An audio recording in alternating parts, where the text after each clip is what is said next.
イコールになってゼロの心になるとね、動かなくなって平和になるわけですね。瞑想の聖地インドで修行者1億人の頂点に立つ史上初の女性、ヨガの母ヨグマタ相川恵子が送る人生の羅針盤。今回のテーマはこんにちは、ヨグマタ相川恵子です。今日は春にちなみまして、皆さんがより一層ですね、体と心を整えるためにね、瞑想をぜひしていただきたいと思います。冬はね、長い間ね、静かになっていてね、太陽の日照時間も短いのでね、全ての生物がね、こう眠ってまた内側でね、春を迎える準備をして、冬眠状態のような、エネルギーを蓄積していたんですけれどね、太陽の日照時間がね、長くなるとこう活性化する。南インドに行った時にね、夜のこう眠りからね、こう日がこう当たり出したらいっぱいね、鳥が眠っていたんですけどね、わーっと飛び立つね、その力というかね、太陽のこう光線が当たってこう目覚めてね、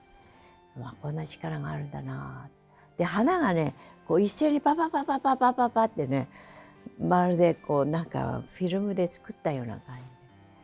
お花がこう日がね当たり出したらバババババ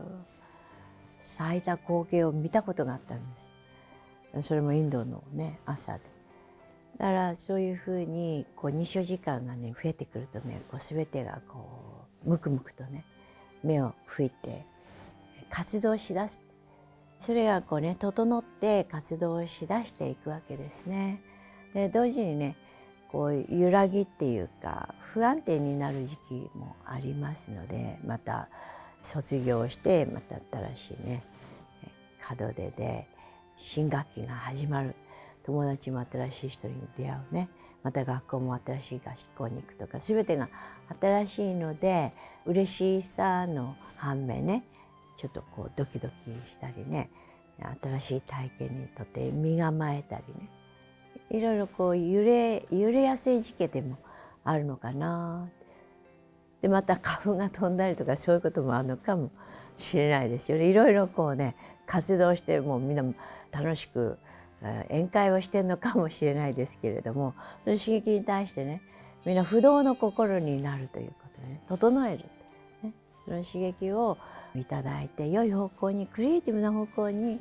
生かしてっていただきたいと。で積極的に整えるのにね、是非瞑想を始めていただきたいなって。瞑想がね、いろいろな瞑想があるわけですけれども、すごく波立っているものをこう静かに沈めていくっていうね、そういう効果があるんですね。その見えないところ、私たちの体の中ね、そういう心がこう揺れ動いたりね、先に行って心配したり、あるいは過去のことをね思い出したりね、こうシーソーがあってね、でシーソー右と左にこう揺れている重みがこう違うとね、こうちょっと動いてしまうんですね。だから心が肯定的であったり否定的であったりね、心っていうのはこう波立ってるわけですよ。それが無心になると明鏡止水になるっていうか、動かなくなるんですね。だから両方のこうイコールになって、でゼロの心になるとね、動かなくなって平和になるわけですね。だから私たちの心っていうのが常にね、こう動いて、もちろんこう活動してこう全ての細胞がね太陽の光によってこう生理的にもね活動しだして、まただからそれにも心理的にもねクリエイティブな方向に動いていくということで、いろいろな心がありますが、焦ったりとかね、急ぎすぎたりとかね、なんか心配したりとか、やったらこう競争したり、人のことを気にしたりとかね、で自分を責めたりとか、なんか不必要な心も使っているクリエイティブのいい心だったらいいんですけど、ね、そういう不思議な心がこう静かになるっていう、でそうやって瞑想法をぜひ私のところでね指導させていただいてますので、ぜひおいでになるとすぐ瞑想、今ね目覚めのセミナーっていうのを始めたんですね。誰でもが参加できますので、一気にねこう平和な心になりますので、ぜひいらしていただくとね、あ、瞑想ってこういうものなんだなっていうことが分かりますので、積極的にその整えて瞑想を起こしていくんですね。そうすると自分のやりたいことをしっかりやり遂げていくことができる、そういう力をいただくね。ただこうわさわさして終わりになってしまわないようにね。でウキウキと同時にね、浮き足出した足だとねこう間違っちゃうこともあるわけですよ。だからそういうのでね、いろいろねこう乱れて浮き足立っちゃうんですよね。だからそれは潜在意識の中が整っていないのでね、日の日照時間が長くなってこう活動するんですけれども、それ自分の癖っていうのがあるんですよ。で癖の方向にこうあとね、今まで眠ったこうね目が覚めるとね、こう元々の癖っていうのもあるから、そういうのでこう偏ってバランスが取れないことが、だから積極的にバランスを取るって、内側の見えないところをバランス取るということでね、でその太陽の働きとかそういうものねを利用してね、で良い方向に進んでいかれますように、瞑想をぜひ始めていただきたいと思います。真のヨガ瞑想を通して100万人以上に愛と平和を伝えてきたヨグマタ相川恵子に学ぶヒマラヤシッダー瞑想目覚めのセミナーを開催中。 LINE 登録するだけで完全瞑想ガイドをプレゼント。詳しくは概要欄から。瞑想するとそういう花粉症に良かったりとかする体の変化みたいなのも期待できるものなんですか？そうですね、体の生理的にも積極的に整えて、マインドがね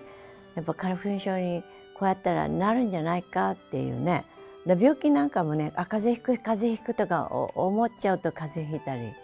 呼び込んじゃうんですね。だからね、心の働きを無心にしていただくのに瞑想によってですね、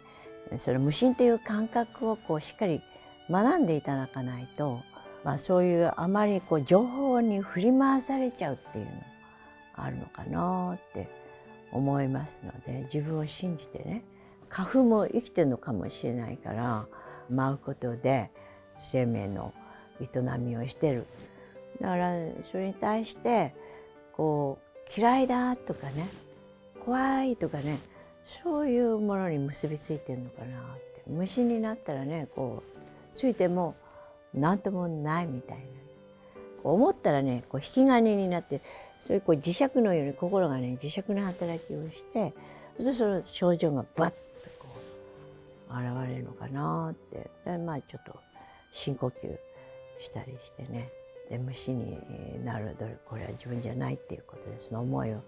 外していただきたい、思いの方に行かないようにね、やっていただきたいなって、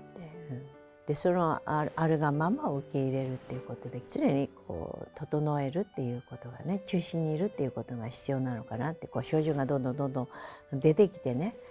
それがこうひどくなる。だからそれを自分の源につながってね、中心につながっていくと、そういうものに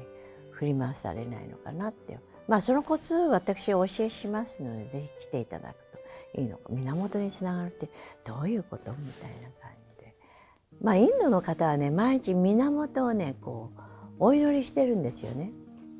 だからブラフマンっていうこう宇宙の神ねあって、それを源にそういう、シンボル的なものですけれどね、そういうものにお祈りをして、その橋になる、例えばそういう神様であったりね、聖者であったり、あるいはそういうシンボルであったりマスターであったりね、そういうところにつながることで大丈夫って、そこからこういいエネルギーをいただくので、悪いエネルギーは全部ねこう溶けてね、守られてるから大丈夫みたいな、いろいろなことがねこう細かいことが乗り越えられるのかなって、そういうことで見えないところが整っていくっていうね、心が整っていくっていうことにつながっていくのかなって思いますね。